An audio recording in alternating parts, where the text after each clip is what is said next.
В това видео говорим за местата по света, в които ви е забранено да влизате. Зона Руж или червената зона. Това е верига от несвързани помежду си зони в североизточна Франция, които правителството е изолирало след Първата световна война. Земята, която първоначално обхваща повече от 1200 квадратни километра, е счетена за твърде физически и екологично повредена от конфликта, за да бъде обитаема от хора. Тя е определена като напълно опустошена. Щетите на имотите – 100%. Щетите на селското стопанство – 100%. Човешкият живот – невъзможен.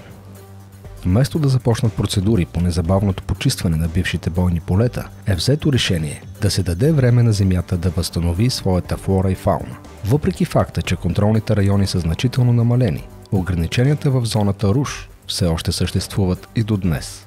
Съгласно френското законодателство, дейности като жилищна, земеделска или горско-стопанствена са временно или постоянно забранени в зоната, поради огромните количества човешки и животински останки, както и милиони невзривени боеприпаси, намиращи се на територията.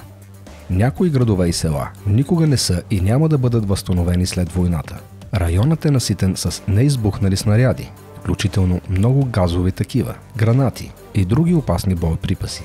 Почвите са силно замърсени от олово, живак, хлор, арсен, различни опасни газове, киселини, човешки и животински останки. Районът също е осеян с складове за боеприпаси и химически заводи. Всяка година от зоната се извличат няколко тона невзривени снаряди. Според отговорната агенция за почистващи дейности, Securité Civile, при сегашната скорост ще са необходими още от 300 до 700 години за напълното почистване на района. Има райони, в които все още 99% от всички растения са мъртви. Те остават строго забранени за доближаване от хората.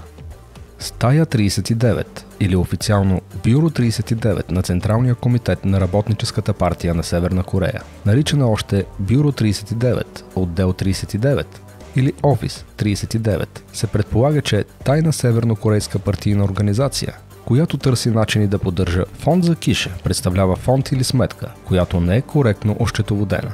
Това са пари, използвани за корупционни или незаконни цели, особено в политическата сфера. Такива средства могат да бъдат държани скрити и поддържани отделно от парите, които се използват за законни цели. Средствата от киша могат да бъдат използвани от държавни или корпоративни служители, за да плащат дискретно на влиятелни хора в замяна на преференциално отношение, предварителна информация и други услуги. Самите средства може да не се пазят в тайна, но източникът им, как са придобити или за какви цели се използват, са строго скрити.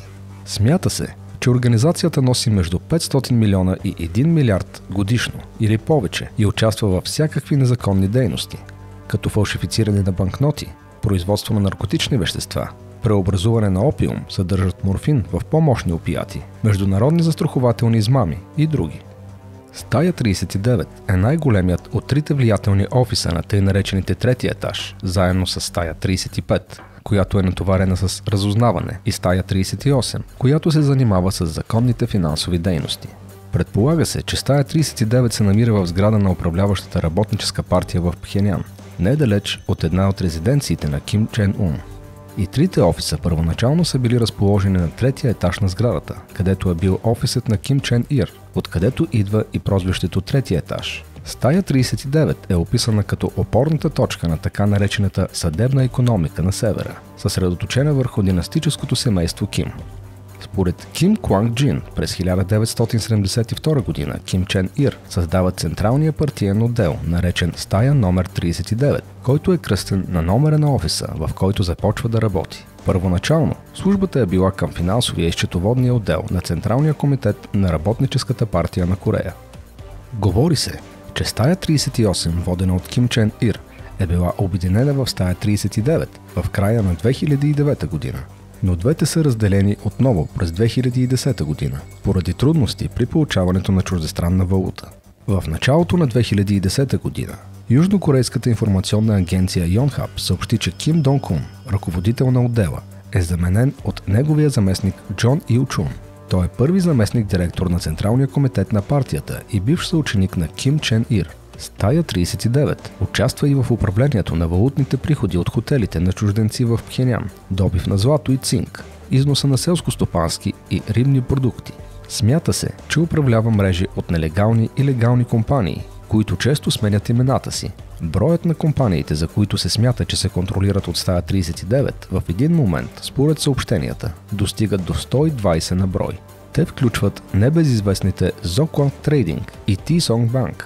Много от текстилните изделия на стойност $500 милиона, които Северна Корея изнася всяка година, имат фалшиви етикети, произведено в Китай. А заплатите на приблизително 50 000 севернокорейски работници, изпратени в чужбина да работят, се съобщава, че са добавили $500 милиона към доходите на стая 39.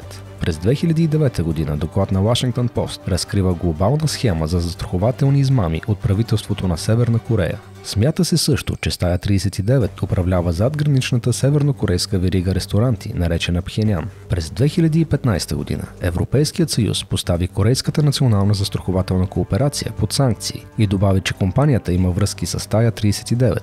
Съобщава се, че корпорацията, която има офиси в Хамбург, Германия и Лондон, има активи от 787 милиона британски лири през 2014 година. Установено е, че компанията е участвала в измами на застрахователните пазари и инвестиране в имоти и валута. Тай Янг Хо, севернокорейски дипломат, дезертирал през 2016 година, казва, че Северна Корея е печелила всяка година десетки милиони долари от застрахователни измами. Вале до Хавари, или долината на Хавари, е една от най-големите територии в Бразилия, обхващаща 85 444 квадратни километра, площ по-голяма от тази на Австрия. Тя е кръстена на река Хавари, която е най-важната в региона. От 1851 година тя образува граница с Перу. Бразилското правителство обявява за незаконно влизането в територията на резервата. Районът заедно с жителите му е защитен и се наблюдава от правителството по въздух. Вале до Хавари е дом на много коренни народи на Бразилия от различни племена, включително Матис, Маце, Колина и други. Обитателите на резервата се оценяват на повече от 2000 индивида, принадлежащи към най-малко 14 племена. Дълбоко в резервата те живеят в около 19 села, идентифицирани по въздух.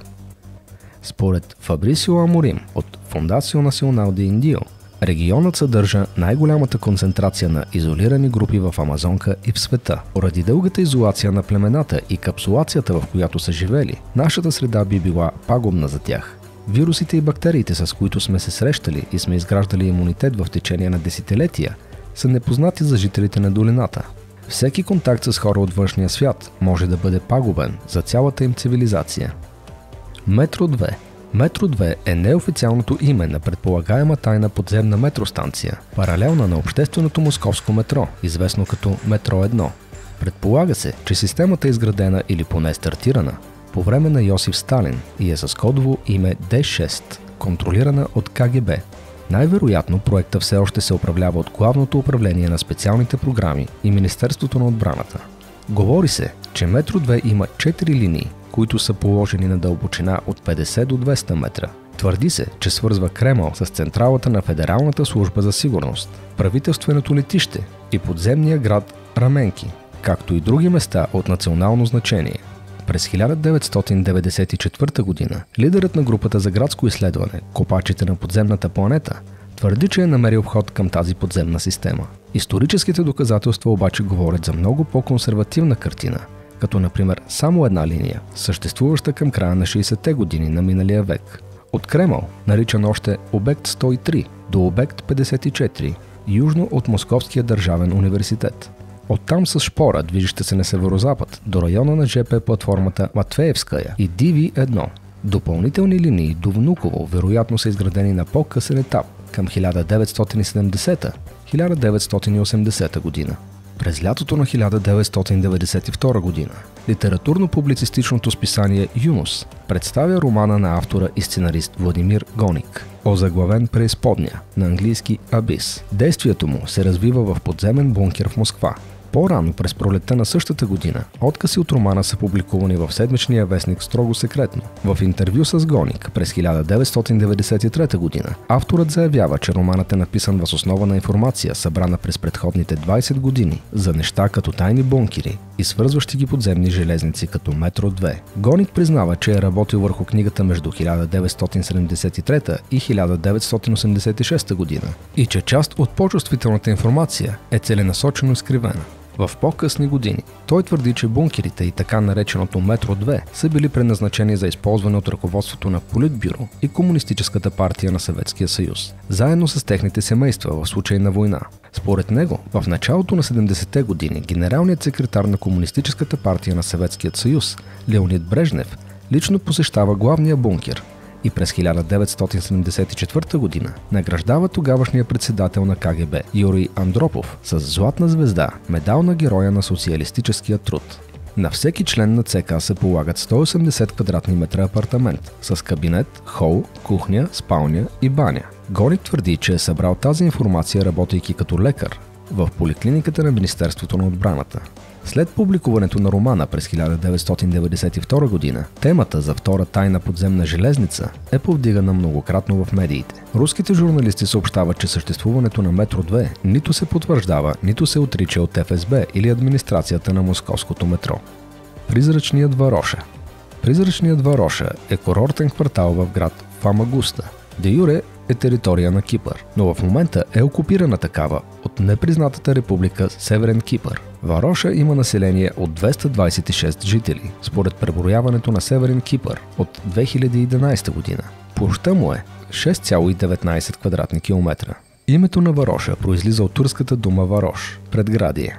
Ограденият с стени и мрежи Вароша е бил ценен и популярен район до 1974 година, когато започва турската инвазия в Кипър, а жителите на града, кипърски гърци, бягат. Град Фамагуста попада под турски контрол, а най-големият туристически курорт Вароша остава изоставен и до днес. През 1571-1878 година Фамагуста е малко турско село под суверенитета на Османската империя. През 1878 година турците отдават под наем остров Кипър на Обединеното кралство. В началото на 1900 година британската администрация прехвърля турските земи във Вароша на кипърските гърци, без да уведоми техните турски собственици и без съгласието и разрешението им. В началото на 70-те години на миналия век Фамагуста е туристическа дестинация номер 1 в Кипър. За да се поеме нарастващия брой туристи, са построени много нови сгради и хотели. По време на своя разцвет, Вароша е не само туристическа дестинация номер 1 в Кипър, но между 1970 и 1974 и една от най-популярните туристически дестинации в света. Любима на знаменитости като Елизабет Тейлър, Ричард Бартън, Ракел Уелч и Бриджит Бардо. Към днешна дата сградите във Вароша са развалини, някои улици са обрасли с растителност, а някои части от бившия процъфтяващ курортен комплекс изглеждат като призрачен град. Любимата за много туристи Джон Кенеди Авеню е стигнала до пристанището на Фамагуста, преминавайки успоредно на плажа Глоса. По протежение на Джон Кенеди Авеню днес могат да се видят останките на много известни от миналото хотели, включително хотел Кинг Джордж, Астериас, The Grecian, Флорида и Арго, който е бил любимият на Елизабет Тейлър. Другата голяма улица във Вароша е Леонидас, главна улица, която излиза от Джон Кенеди Авеню и се насочва на запад, към Виена Корнер. Леонидас е била основната улица за пазаруване и отдих във Вароша, състояща се от барове, ресторанти, нощни клубове и автокъща на Тойота. Добрата новина е, че това забранено от правителството място за посещение вече над 50 години започва да отваря свободни зони за туристически обиколки. През 2020 година са допуснати няколко групи от туристи в определени райони на курорта. През последните няколко години се водят усилени преговори за населяването отново на тази територия, въпреки продължаващите противоречия на Кипър и Северен Кипър, чийто заложник в преговорите им е един от най-красивите курорти в света. Но нищо не се знае. Надяваме се, че след няколко години ще може да посетим тази зона, не като туристи пропуснати зад военните заграждения, които разглеждат местността под строгия контрол на военните, а като свободни екскурзианти, прекарващи там лятната си ваканция. Благодарим ви за активността в канала и за това, че ни подкрепяте. Споделете ни в коментар коя тема ви беше най-интересна. Бихте ли желали да видите повече подобни сборни видеа? Помогнете ни да разберем, че това, което правим, е важно за вас, като харесате това видео и го споделите. Ако съберем 3000 харесвания, това ще е сигурен знак за нас и веднага ще започнем работа по следващо видео с подобно съдържание.